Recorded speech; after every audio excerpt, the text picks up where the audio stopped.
Hey, shalom, shalom. First and foremost, call halalim la Yahweh, Bahasham Yahushai, Bahasham Rachak Wadash.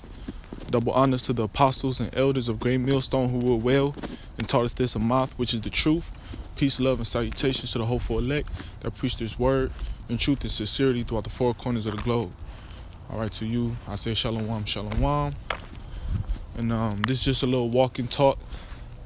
All right, basically on giving the Lord more time than you give, anything else. Not to be over righteous with it, but to be in balance with it, to be fervent. All right. Once again, this is the year of the Lord turning up. All right, the year of Yahweh Ba'ashem Yahushua turning up. So a lot of things are going to get heated. A lot of pressure is about to be applied, man. At a rapid pace, man. Okay, so with that being said, we're supposed to give the Lord as much time as we possibly can to the best of our ability, all right? So we can have our relationship stable with the Lord when these times come, all right? So we be grounded in the faith, unmovable and steadfast when these times do approach. Okay, so first and foremost, I want to grab this, open up with this precept. Salak.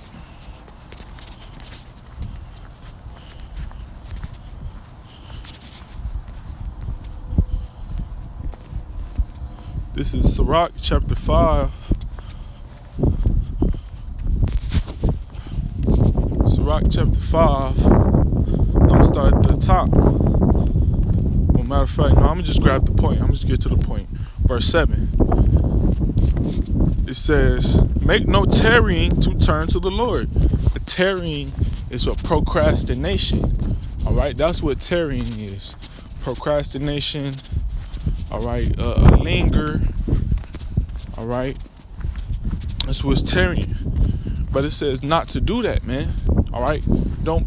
Well, I'm gonna keep reading. It says, and putting out off from day to day, right? Because that's what tarrying is, putting off from day to day. That's gonna turn into you not doing it at all. You're gonna find yourself unfruitful. All right, you say, oh, I'm gonna do it this day. That day come around, I'm gonna do it in a couple hours. Hours come around, you don't do it. You're putting it off. And you got to remember, man, the Lord is speeding these days up for the elect's sake. All right, the Lord is shortening the days for the elect's sake. So the more you put off from day to day, the more time you're wasting. Okay, the more you put off from day to day, them days adding up, man. Okay, them days turning into weeks, them weeks turning into months, and them months gonna turn into years, man. All right, and eventually you're gonna find yourself unfruitful. All right, and the Lord is gonna take the Holy Spirit away from you. That's why you have to show the Lord as much time and attention as you possibly can. All right, it says, for suddenly shall the wrath of the Lord come forth, and in thy security thou shalt be destroyed and perish in the day of vengeance. So when that day come, when these prophecies pop off, you ain't gonna know a clue what's going on, because you ain't been keeping up with prophecy. You ain't been keeping up what's going on in the world. You ain't been keeping up what's going on in the news. You ain't been measuring the times, because that's all that is, just measuring the times. All right, you ain't been in the spirit. You ain't been with brothers. You ain't been in tune with the body. You ain't did a video. You ain't read no chapter. You ain't read scriptures, learning breakdown, studying. You ain't did none of that. And suddenly you see all these prophecies happening. You get worried. You get scared. You start to regret. You start to feel ashamed. You don't know what to do. Now you're confused. You're calling on the Lord, but you confused as fuck. Don't know what's going on. And then suddenly, all the terror come up just out of nowhere. As quick as that, man. Out of nowhere. A lion, tiger, bear come out. Snake come out. Out of nowhere, somebody kick down your door. you know. And then you got all of these plays that the Lord is gonna come down with. It's so many ways the Lord could get you, man. It's so many ways the Lord could get you. All right. Amos, the 5th chapter. So keep reading just to continue on. It says verse 8, set not thine heart upon goods. Well, yeah, that was pretty much the point on that. All right. Because you're putting off from day to day. At the end of the day, man, you're going to find yourself in a fucked up predicament. These prophecies going to come to pass, man. You just got to be patient and long suffering. These prophecies going to come to pass. Matter of fact, okay, Habakkuk chapter 2. Oh, that's Nahum. Salakia. Habakkuk chapter 2, I'm going to start at the first verse, all right? It says, I will stand upon my watch and set me upon the tower, and will watch to see what he will say unto me, and what I shall answer when I am reproved. Okay? So this Habakkuk speaking, man. He said he going to keep watch. All right? He going to keep watch. You know, what is he watching out for? For the times. He watching out for prophecies. He's standing guard, man. All right? He keeping under his own body. He watching out for himself. Examining himself. Making sure he right in the spirit, man. In order to watch out, that's what you got to do. You got to watch for yourself. Watch for others around you. You know? Watch for the Akim, the brotherhood. And watch out for these prophecies. In order to be a watchman, you got to give the Lord, you got to give Yahweh Shem Yahushua your time, man. And not just a little bit of time. You got to give him the time he wants. As much time as the Lord needs from you, that's how much time you need to give him. And it's going to be evident how much time he needs from you. All right? Whatever a brother needs, if a brother needs your time and you're able to lend it, do it, man. Okay?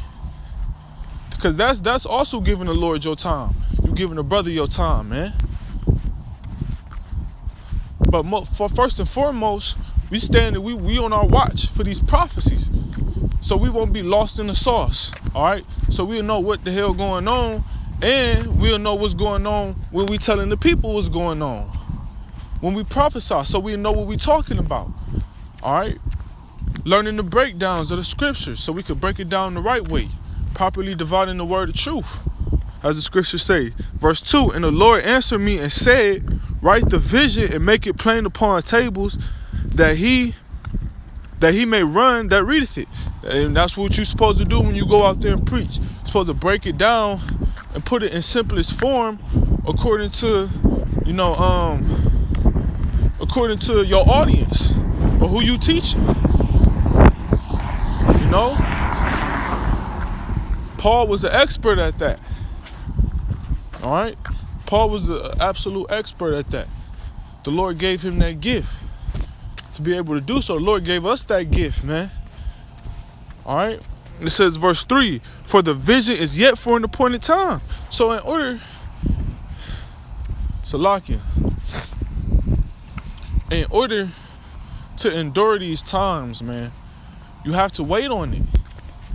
In order to, you know, prove yourself worthy to the Lord, because that's what's going to be going on in that day. In the Jacob's trouble, in the day of the Lord, the elect is going to be tried. All right, going through that furnace of affliction, that furnace of adversity. All right, being tried through the fire, being purified, the trial of our faith. Okay, so how could you endure the trial of your faith if you don't wait on it? You got to wait on these prophecies, man. You got to wait on the visions, because that's what the visions, our forefathers received visions of the things that's happening and the things that's about to happen. Okay? So those visions are prophecies, and that's what we're waiting for. We're waiting for these prophecies to come to pass, all right? So we could be in the kingdom. They say,